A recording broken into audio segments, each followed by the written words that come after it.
you mentioned tear gas, and obviously one of the hallmarks of the brutality of the Mubarak regime prior to the election of President Morsi, prior to the Tahrir Square revolution, if you will, was the use of really brutal violence toward the protesters in Tahrir Square. If I'm not mistaken, more than 500 protesters were killed by some kind of state militia during the course of those protests in January of 2011.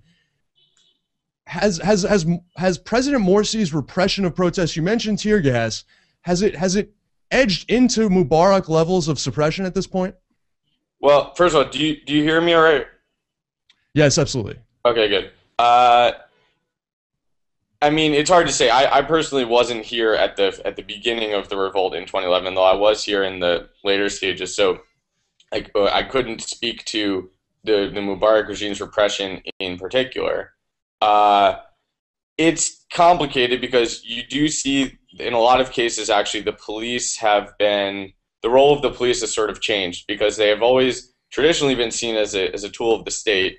But since Morsi has taken over, there's been a lot of reports coming out of him having difficulty controlling different institutions of the state, such as the Interior Ministry or the state media and things like that. Now, the Interior Ministry controls the police. If the police do fight with protesters, this is something that is sometimes seen as close to the state. But the situation is complicated. And there actually recently was a bit of like Morsi appointed a new interior minister, and there was a sort of an outcry within the interior ministry about it. So it's not as strictly tied from Morsi to the police repression on the streets, but at the same time, if protesters are being killed or they're being repressed in the streets, then they're going to be blaming him for that. We're talking with Jake Meth. He's a freelance reporter living in Cairo, Egypt, talking to us live right now from Cairo, where there is ongoing unrest against President Mohammed Morsi. Jake has written for the Egypt Independent, the Times of India, 972 magazine, and World Politics.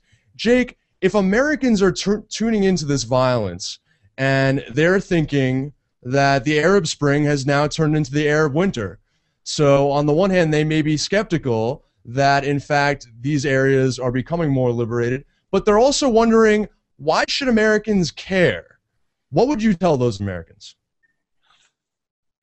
Well, I mean, I would say in some sense we need to stop caring so much because especially in especially in Egypt in particular, a lot of our caring too much about what's going on in this country has caused problems in this country. And it's caused us to prop up that old regime, which now has made us very unpopular in Egypt, at least on a governmental level. At the same time, they still should care in the sense that Americans should know what sort of country they left in the wake of essentially trying to buy stability and trying to buy a broker for the Israeli-Palestinian negotiations. That this is what it has wrought.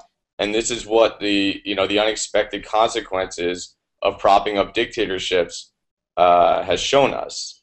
So I do think it's important for us to recognize, what's going on here and the consequences of what we do. But at the same time, I think we should also take a step back and think that, Egypt is going to need to solve this by itself. Maybe we can aid them in solving it. We're gonna leave it right there, Jake. Yeah. But that is fascinating stuff and a fascinating perspective from Jake Meth, live in Cairo, a freelance journalist living in Cairo, Egypt, right now.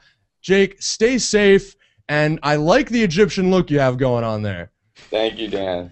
Anything to fit in. Coming up next, we're going to be talking to Ali Gharib, a senior editor at Open Zion. He's also what we're calling our senior Chuck Hagel correspondent. He's going to be talking with us about Chuck Hagel's confirmation hearing in the Senate and how well it did or did not do. Up next on Take Action News after this break.